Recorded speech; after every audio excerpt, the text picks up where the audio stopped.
Jagmeet, thank you so much for being willing to join in today to talk about my book. Kito is a book about winning and losing, and it's no Kito, no. Kito learns about winning and losing. So we know that we both work with children who struggle with that. And could you tell the audience a little bit about yourself? Yeah, absolutely. My name is Jagmeet. I'm very excited to be here. Your work is amazing. I love your publications and all that you put out there. I am a behavior analyst and a mother of two young children. Currently, my kids are 8 and 10. I work with young students in homes, in schools. I also work with neurodivergent adults in the workplace. Great. Thank you so much. Yes, I know you do incredible work too, and you have a job that a lot of people are happy to have the opportunity to work with you. So we have a special guest today. Do you want to tell Yeah. us who's going to be joining us? Yeah, this is my most favorite guy in the world. He is 8 years old, and he was actually one of the participants that read your book early on, and it actually resonated really well with him. I think that he was really excited to read it, and I thought it might be neat from his perspective as a youngster to kind of join in this conversation um, about, winning and losing and about all of those big emotions and feelings. That's great. Thank you so much for allowing him to do this with us. His name is Sarvan, and we're going to just turn off your camera so that we can just have the conversation with the three of us. But Yeah. I'll be the only one that's visible at this point. So, Sarvan, I'm so glad that you were able to join us and that you were excited to do this with us, and also that you enjoyed the book. So, I know you mentioned that you can remember situations when you were younger where you didn't like the feeling of how to lose, of losing a game. And I'm sure that means you really got excited when you could win a game. Can you tell me a little bit more now that you're older?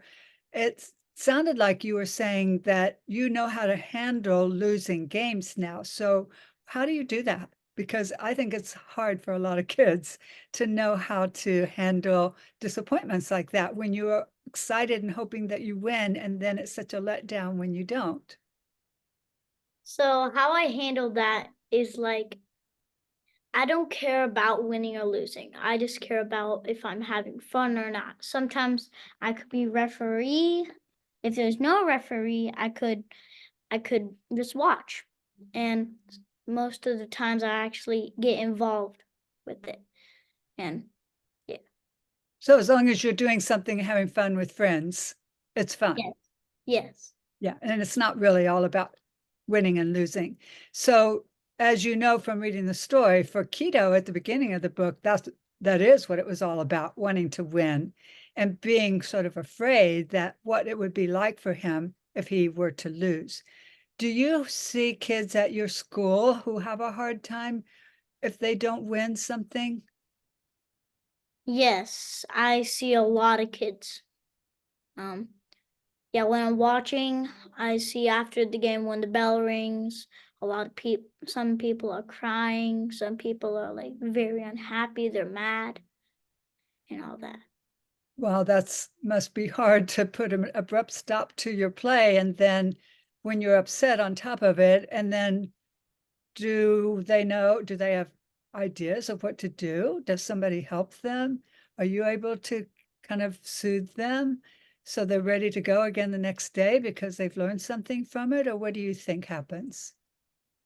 I can't do that because sometimes I can when like the bell is about to ring and when they're crying and all that stuff. Yeah, I just say if you want to take a break, you could take a break and I could play for you in the spot.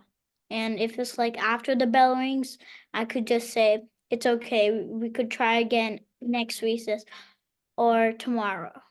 Well, those are really kind words, and they must really encourage the other kids to feel like they can do it again and that they're supported by you. Yeah.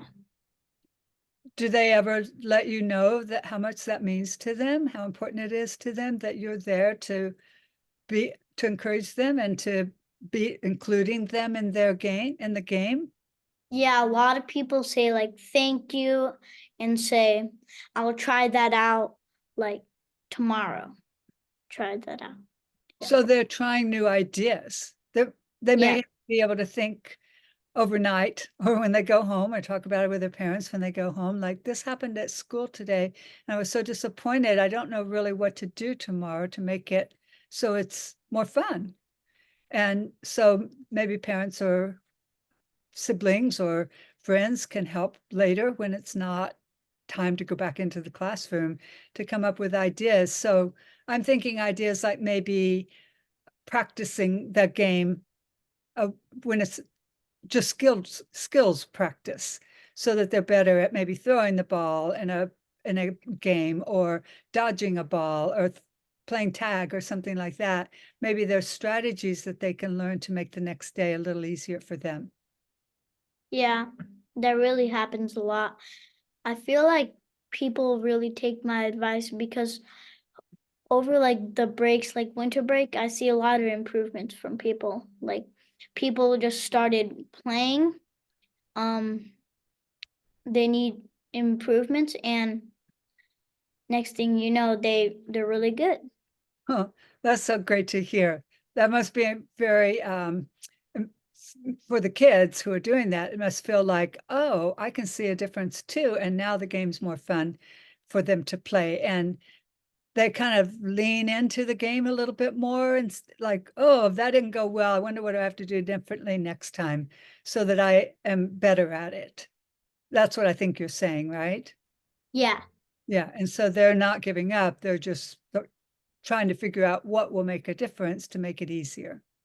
yeah, That they can play with a little more skill, which is what it sounds like they're wanting. yeah. Even sometimes when I get like upset and like I'm really devastated, I I sometimes feel bad. And and some people feel good. So sometimes I just say good game to them and then I feel better. That's so great. That's very good sportsmanship, huh? To be able to say that to somebody else that's just beaten you in something. So that really shows that you understand that they're friends and you're playing a game. Yeah. That's very nice. Yeah. So how did you learn all these things, Sarvan? So actually I learned it from the sports I play. So right now I play baseball, and after every single game we line up and high five each other, and then we have to say good game or GG to everyone on the other team.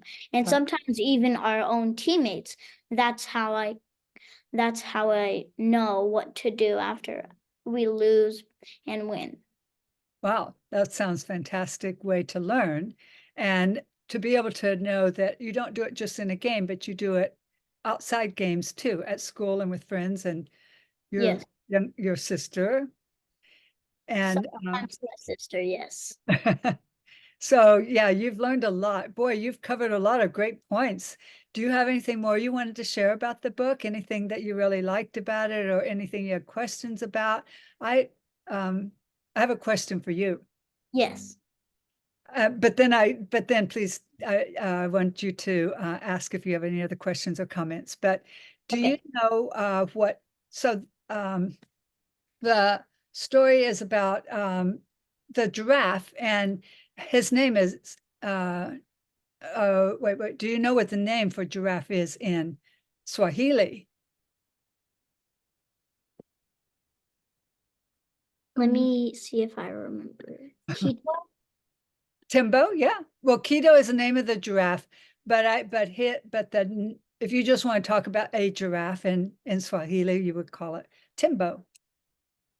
Yeah. Pretty fun to learn a word in another language.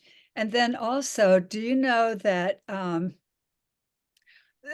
elephants, when they poop, they're really big poops. And do you know what value in nature those poops serve? They serve so I so what they eat is like a mixture of sometimes animals, sometimes not animals, but like animal leftovers, and most of the time plants. They really like to rip off branches of trees and eat them. They're very woody. In fact, it's so woody, you know, wood paper is made out of wood from trees. And so they actually can make paper out of elephant poop because Yeah. there's so much fiber in it. But Yeah. also, the poop serves as homes for bugs that live in the Serengeti. So it's very Wow. useful. It's got lots of uses, actually. If you look it up, if you just Google elephant poop and what it's good for, you'll find all kinds of things that it's good for. Okay, I'll definitely try that at school when it's my writing time. Yeah, that's right. It would be a great topic. And now you have some fun facts to share with your friends. Yes. So do you want to share more about the story or have questions about it? I have one love that I really like. I really like when Kito is having fun and actually gets happier, because I don't like when people are sad or mad, because I just want to see them happy and having a good time. I love that because that's what the whole story is about, moving from being super upset to finding a way to handle those big emotions and growing from it and being connected with friends because somebody helped him along the way. So you're like the elephant in the story, helping friends. In the story, the elephant helped Kito in the same way that you help your friends. So Yeah. you're just like Kito, and your friends are learning just like Kito did to have a mindset where he's thinking about, yeah, I can do that. I can be flexible. I can learn. I can change. So that's great that you're doing the same thing with your friends. Yeah.